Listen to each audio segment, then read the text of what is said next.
우리 손에 성경이 들려져 있죠. 성경이 있다는 게 복입니다. 이게 우리말로 번역이 된 성경이 있다고 하는 것이 복이고, 그 성경을 읽을 수 있다고 하는 것이 복이고, 저녁만 하더라도 성경을 가지고 있어도 사실 까막눈인 분들이 가끔 있었어요. 보고 싶어도 읽을 수가 없는 거예요. 근데 참 신기한 것은 하나님이 성경을 볼 수 있도록 문자를 해독할 수 있는 능력도 주시더라고요. 그래서 다른 신문은 갖다 드려도 못 읽는데 성경하고 찬송은 읽고 부르시더라고요. 하나님이 그렇게 말씀을 읽을 수 있도록 눈을 열어주시는 그런 케이스도 봤습니다만은, 성경이라고 하는 이 말씀 속에 뭘 지금 담고 있는가, 크게 세 가지를 성경이 담고 있습니다. 첫째는 성경은 구원의 길입니다. 다시 말해서 성경을 통해서만이 우리가 영생 얻을 수 있는 것을 우리가 찾을 수 있습니다. 그래서 요한복음 20장에 너희가 성경에서 영생을 얻는 줄 알고 성경을 상고하거니와 그 말씀을 하시잖아요. 그러니까 구원과 살림의 역사를 어디서 우리가 찾을 수 있느냐면 성경에서 우리가 찾을 수가 있습니다. 두 번째로 성경은 무엇을 담고 있느냐면 예수 그리스도를 담고 있습니다. 다른 것을 담고 있는 것이 아니라 성경은 철저하게 예수 그리스도를 말하고 싶은 거고, 특정한 어느 한 개인 역사, 그것을 말하고 싶은 게 아니에요. 무슨 이스라엘의 역사, 그리고 특정한 모세라든지 다윗, 아브라함, 그런 위인들의 이야기를 하고 싶어서 성경을 주신 것이 아니라 그 모든 것을 통해서 하나님이 말씀하시고 싶은 것이고, 베드로도 나오는 것이고. 그래서 한동안 목회자로서 참 설교자로서 참 여러 가지 느끼는 것들이 많은데, 뭐냐면 이렇게 성경을 읽다가 되게 그런 이야기 하잖아요. 바울이, 베드로가. 근데 어느 날 이렇게 깨달음이 왔어요. 이건 바울의 말이 아니다. 바울을 통해서 누가 말씀하신 거예요? 성령님이 말씀하신 것이고, 예수님이 말씀하신 거고, 하나님 말씀하신 건데, 그러면 그게 바울의 말일까요? 하나님 말씀일까요? 그 하나님 말씀으로 이야기해야 되는데 사도 바울이 가라서, 그래서 이건 성서적이지가 않구나.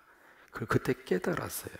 그래서 그 다음부터는 베드로가 말하되, 바울이 말하되 그런 말 가능하나 하지 않습니다. 왜? 하나님의 말씀이니까. 그러니까 하나님의 말씀이기 때문에 그 말씀 속에 능력이 있고 역사가 있고 하나님의 권능이 있고 그런 거거든요. 결국 성경은 누구를 담고 있느냐면 예수 그리스도를 담고 있고요. 세 번째로 성경은 무엇을 우리에게 가르쳐 주냐면 믿음의 길을 가르쳐 줘요. 어떻게 하면 우리가 믿음을 가질 수가 있겠는가, 그걸 담고 있는 것이 성경이에요. 그래서 성경 전체가 바로 예수 그리스도를 담고 있다고 하는 것을 어디서 우리가 확인할 수 있느냐면, 한번 보실까요? 요한복음 5장으로 한번 가서 보셨으면 좋겠습니다. 요한복음 5장 39절 말씀. 요한복음 5장 39절 말씀 같이 한번 읽을까요? 너희가 성경에서 영생을 얻는 줄 생각하고 성경을 연구하거니와 이 성경이 곧 내게 대하여 증언하는 것이라. 이게 성경이라는 말이 3번 나오잖아요. 그러니까 성경에서 영생을 얻는 줄 생각하고 성경을 연구하거니와 이 성경이 곧 누구에 대해서? 내게 대해서. 그 내게가 누구일까요? 예수 그리스도예요. 여기서 말하는 성경은 신구약을 말하는 게 아닙니다. 구약을 말하는 거예요. 왜냐하면 이 요한복음이 쓰여질 당시만 하더라도 신약이 완성이 되지 않았거든요. 그러니까 여기서 말씀하시는 성경은 구약 성경, 특별히 구약 성경 중에서도 그들이 늘 머릿속에 기억하고 있었던 모세오경. 결국 성경 전체가 담고 있는 내용은 철저하게 바로 누구에 대한 말씀을 담고 있느냐면 예수 그리스도에 대한 말씀을 담고 있는 거예요. 한 군데 더 찾아가서 봅니다. 누가복음 24장 27절 말씀, 앞으로 조금만 더 넘기셔요. 누가복음 24장 27절.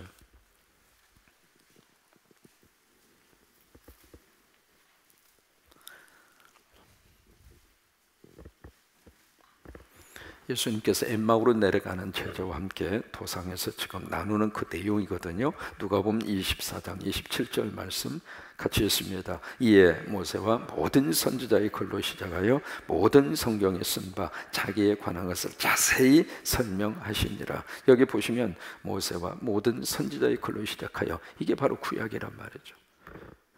그래서 여기 모든 성경 그렇게 말씀하시는 그 내용 가운데, 다시 말해서 창세기에서 말라기까지 구약에 있는 모든 성경이 결국 누구에 대해서 쓴 거예요? 예수님에 관해서 쓴 거란 말이죠. 한 군데 더 찾아가서 보십니다. 사도행전 10장 43절. 뒤로 조금만 가셔요. 사도행전 10장 43절.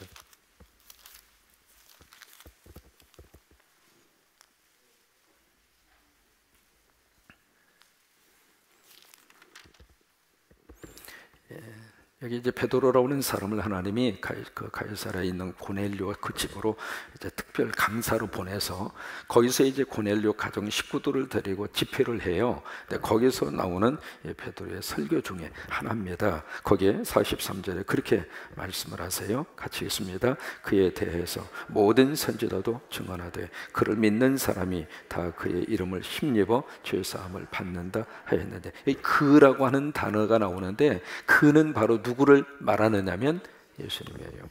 그러니까 43절에 예수에 대해서 모든 선지자도 증언했다 그 말이에요. 거기에 모든 선지자가 증언했다는 이야기가 바로 뭐냐면 구약 성경 전체가 결국 누구를 담고 있어요? 예수 그리스도를 담고 있다 그 말이에요. 그래서 특별히 구약에 보시면 구약에 메시아에 대한 예언, 그리고 예수 그리스도가 바로 메시아니까요. 그 메시아에 대한 예언이 구약 성경 속에 약 300에서 350번 나와요. 구약 성경 그 구약 성경 안에 메시아에 대한 예언의 말씀이 300에서 350군데, 그러니까 엄청나게 많이 나오는 거예요. 그 중에서 이 이사야라고 하는 성경이 메시아에 대한 예언이 몇 번 나오느냐면 50번 나옵니다. 그래서 이런 근거하에 이사야를 가리켜서 구약의 복음서라라고 하는 말을 그래서 쓰는 거예요. 이 이사야라고 하는 성경처럼 예수 그리스도에 대한 복음적인 내용을 아주 예수님의 탄생부터 시작을 해서 부활, 재림, 더 나아가서 예수 그리스도가 다시 이 세상에 오시는 모든 것까지라도 함께 담고 있는 성경이 이사야예요. 오늘 42장을 가리켜서 우리가 종의 노래라 그렇게 이야기해요. 한번 해보실까요? 종의 노래. 그 종이 바로 누구냐면 예수 그리스도를 종으로 설명하고 있는 거예요.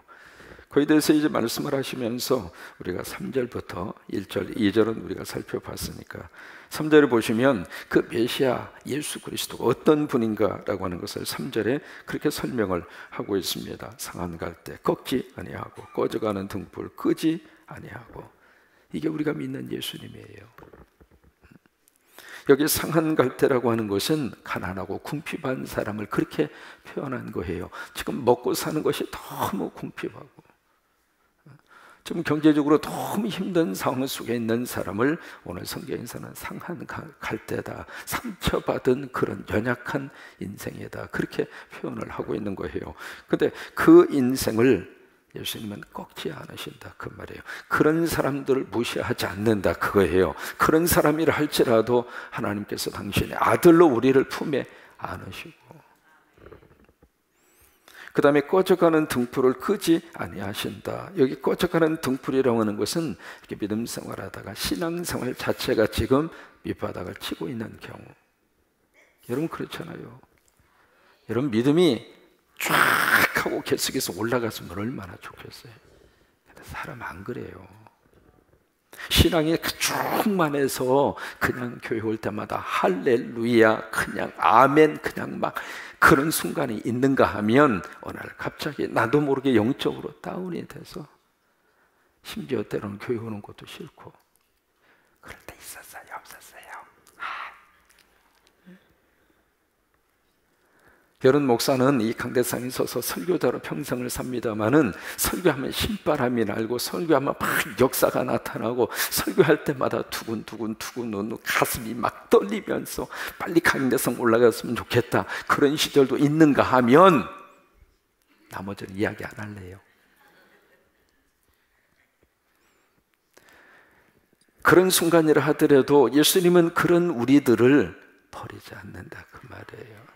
지금 막 등불이 꺼져갈 것처럼, 심지어 등불이 가물가물해서 금방이라도 꺼질 것 같은 그런 연약한 상태 속에 있다 하더라도, 그런 믿음이라 하더라도 그렇게 신앙생활 하려면 때려치고 그렇게 안 하신다 그 말이에요. 그래서 저는 이렇게 예배에 오시고 특별히 새벽에 오시는 이 자체가 너무 귀하고 감사해요. 한 분 한 분 하나님이 얼마나 사랑하시고, 오늘 이 찬양 드리기 위해서 우리 삼여신도 얼마나 애쓰셨어요. 10분 채우시느라고 얼마나 애쓰셨어요.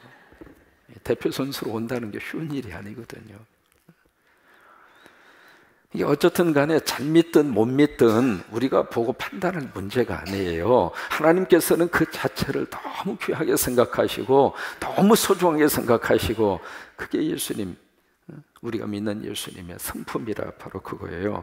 그러면서 3절에 진실로 정의를 실행할 것이며 하나님의 뜻을 이 땅에 실천하시게 될 것이고, 4절에 보시면 그는 쇠하지 아니하며, 그라고 하는 이 인칭 대명사는 예수님을 말하고 있습니다. 예수님은 쇠하지 아니하며 약해지지 않으신다 그 말이에요. 여러분, 예수님은 내가 어떤 저기를 보이신다 하더라도 예수님 스스로가 약해지지 않는다 그 말이에요. 그 예수님이 내 안에 들어오셔야 내가 약할 때 힘을 얻을 수 있어요. 그리고 그 예수님은 낙담하지 아니하고, 다시 말해서 예수님은 this courage라고 하는 말을 써요. courage라고 하는 것은 용기라고 하는 뜻이에요. 근데 거기에 this라고 하는 말이 붙으면 완전히 용기가 없어져 버렸다 그 말이에요. 그래서 예수 믿으면 우리 안에 뭐가 생기는가, 참 감사하게도 예수 그리스도를 붙들고 믿으면서 우리 안에 희망이 생기는 거예요. 그 주님이 나를 포기하지 않으시고, 그 주님이 나를 떠나지 않으시고, 심지어 내가 낙심해서 시험 들어서 엎드려 있을 때에도 그 순간에도 주님은 기다려 주시고 다시 일어설 것을 알고 있기 때문에, 그리고 결국 우리를 천국까지 데리고 가야 하니까, 우리가 열심히 해서 우리가 들어가는 나라가 아니거든요. 성령님이 내 안에 계셔서 성령님이 나를 붙드셔서 성령님이 나를 천국으로 인도하는 거지, 내가 뭐 천국 갈 수 있는 자격 조건을 다 갖추어서 마치 면허증 따가지고 입사 시험 봐서 우리가 회사에 들어가는 것처럼 그런 게 아니거든요. 왜? 우리가 신앙생활을 하면 할수록 솔직한 마음으로 하나님 앞에서 부족함이 더 많다는 것을 뼈저리게 느껴요. 근데 주님이 내게 오셔서 처음에 와서 에베소서에 대해서 강의하면서 그렇게 말씀드렸어요. Who am I? 나라고 하는 존재가 누군가? 나는 누구다, 나는 누구다, 나는 누구다. 기억하십니까? 그 중에 하나가 있습니다. 나는 공사 중이다. 한번 해보실까요? 나는 공사 중이다. 아직 안 끝났습니다. 천국 가야 끝나요. 공사판이기 때문에 참 복잡하기도 하고 먼지도 많이 나고, 공사판이다 보니까 질서도 잘 잡혀져 있지 않는 것 같고, 그래도 그 공사판 감독은 누가 하시는가? 성령님이 하세요. 그래서 결국에 가서는 하나님의 멋진 하나님의 사람들로 하나님이 완성시키셔요. 그래서 천국으로 인도하는 거예요. 저도 그러고 여러분도 그러고, 먼지가 펄펄 나고 시끄러운 소리가 나고 그래도 공사판이다 생각하고 그러려니 하고 믿음 잃지 않고 살았으면 좋겠어요. 그 다음에 4절에 정의, 세상에 정의를 세우게 이르리니, 그 다음에 섬들, 이 섬이라고 하는 단어는 열방을 말합니다.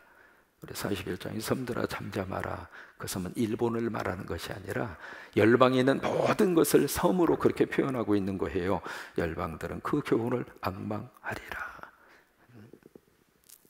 그래서 5절에 보시면 하나님이 어떤 분인가라고 하는 것을 5절에서 다시 한번 말씀을 하시고 있습니다. 창조하셨고 땅과 그 소산을 이렇게 허락을 하시고, 그리고 땅 위의 백성에게 호흡을 주시고, 그 다음에 땅에 행하는 자에게 영을 주시는 그 영이 바로 하나님의 영이죠. 그게 성령이죠. 성령을 주시는 하나님이 이렇게 말씀하세요. 그러면서 6절과 7절이 이것이 바로 메시아 사역이에요.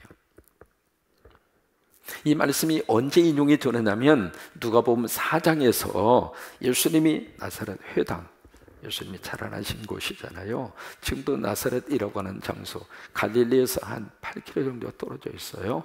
가다가 보면 거기에 가나라고 하는 물을 포도주로 만든 장소가 있고, 가나를 통해서 이렇게 가면 나사렛이라고 하는 동네가 있고, 나사렛 동네에 거기 가서 이렇게 보시면 거기에 그 기념교회당, 큰 기념교회당이 있어요. 기념교회당이 있는데 몇 년 전에 나사렛이라고 하는 동네가 아주 집중 조명을 받은 적이 있었어요. 뭐냐면 나사렛 바로 그 기념교회당 바로 앞에다가 바로 이슬람 회교도들이 큰 모스크를 지어요. 회교사원을 그 앞에다 크게 지으려고 막 그랬어요. 그래서 전 세계에 있는 기독교인들이 도대체 거기 나사렛 그게 어떤 동네인데 거기다가 모스크 회교도 이걸 지어. 그래서 전 세계 기독교인들이 막 벌떼처럼 일어나가지고 더 이상 공사를 진행을 못했어요. 바로 그 나사렛 회당이 있는데 거기서 예수님이 말씀을 증거하시고, 그리고 나서 딱 이 본문의 말씀을 읽습니다. 6절과 7절. 이사야 42장 6절과 7절의 말씀을 읽으신 다음에 그 다음에 하시는 말씀이 오늘 이 말씀이 응답하였다. 그러면서 8절에 나는 여호와니 이는 내 이름이라. 나는 내 영광을 다른 자에게 내 찬송을 우상에게 주지 아니하리라. 그래서 이 찬송을 통해서 우리가 하나님 앞에, 그러니까 이 찬송을 다른 우상에게 주지 아니하리라. 우리가 찬송을 할 때에도 이 찬송의 대상이 누구예요? 하나님.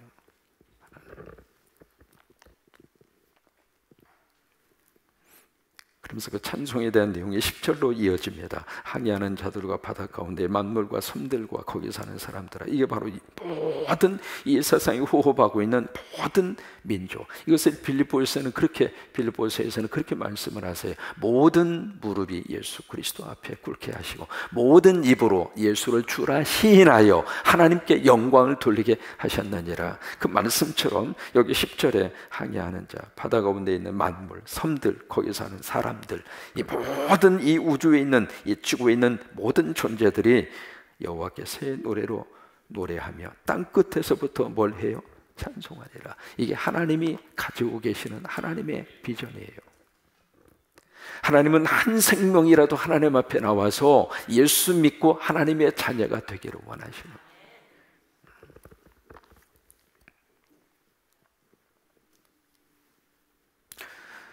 그러면서 11절에 보시면 광야와 거기 있는 성읍들과 게달, 여기 게달은 이스마엘의 후손입니다. 이스마엘의 후손의 이름이 게달이거든요. 근데 나중에 게달이라는 사람, 게달이 아라비아라고 하는 나라의 다른 이름으로 그렇게 돼요. 게달 사람이 사는 마을들은 소리를 높이라. 셀라의 주민들은 노래하며, 이 셀라라고 하는 말의 뜻은 바위라고 하는 뜻입니다. 그 바위라고 하는 말이 무슨 말이냐면 페트라라고 하는 말입니다. 이것이 요르단에 가면 페트라라고 하는 그 고대 도시가 있잖아요. 그래서 여기에 셀라라고 하는 말은 페트라가 있었던 그 에돔 그쪽 국가를 셀라라 그렇게 표현하고 있는 거예요. 그러니까 이스라엘 중심으로 그 근처에 있는 모든 백성들도 하나님을 찬양하게 될 것이다. 하나님을 노래하게 될 것이다. 결국 이 메시아를 하나님께서 이 세상에 보내셔서, 예수 그리스도를 이 세상에 보내셔서 그 예수님이 우리의 연약함을 다 끌어안아 주시고, 우리의 꺼져가는 등불과 같은 상태 속에 있을 때에도 우리를 포기하지 아니하시고, 그렇게 해서 결국 하나님의 사람으로 만드셔서 천국까지 우리를 이끌어 주실 터이니 그 메시아, 그 그리스도를 찬양하라고 해요. 성경에서 가장 하나님의 은혜를 많이 받은 사람 가운데 한 사람이 막달라 마리아입니다. 이름대로 은혜를 많이 받았어요. 왜? 막달라라고 하는 것은 동네 이름이에요. 절벽이라고 하는 뜻이에요. 제가 거기 이제 가서 일부러 가서 이렇게 보니까 지금도 절벽 같은 그런 그 마을, 완전히 밑에서 깎아지는 듯한 바위가 이렇게 솟아 있고요. 그 위에 마을이 형성이 되어져 있습니다. 거기서 막달라라고 하는 말이 나온 거예요. 바로 그 마을의 출신의 마리아인데 7귀신 들린 거예요. 그러니 그 인생이 얼마나 낙심되고 얼마나 꺼져가는 등불과 같은 그런 인생을 살았을까. 그런데 그 막달라 마리아를 주님이 품으셨어요. 그래서 십자가를 예수님이 지셨을 때 마리아는, 다른 사람은 다 주님에게 십자가 등 돌리고 떠났는데 마리아는 십자가를 향하여, 얼굴을 향하여 들고 십자가로 다가와 준 거예요. 왜 그랬을까? 받은 은혜가 너무 커서, 그 은혜가 너무 감사해서, 그래서 차마 떠날 수가 없었던 거예요. 제자들도 도망가 버린 십자가였지만은 마리아는 그 사랑과 받은 바 은혜 때문에 더 가까이 간 거예요. 그 주님 오늘도 우리가 찬양하고, 그 주님 오늘도 가슴속에 꼭 기억하고, 오늘 하루도 그 주님 때문에 행복하셨으면 좋겠어요. 그 예수님 때문에 다시 하나님의 능력이 임할 수 있기를 바라고, 그 주님 마음속으로 생각하고 입술로 찬양하고, 그런 행복한 하루가 되시기를 주의 이름으로 축원합니다.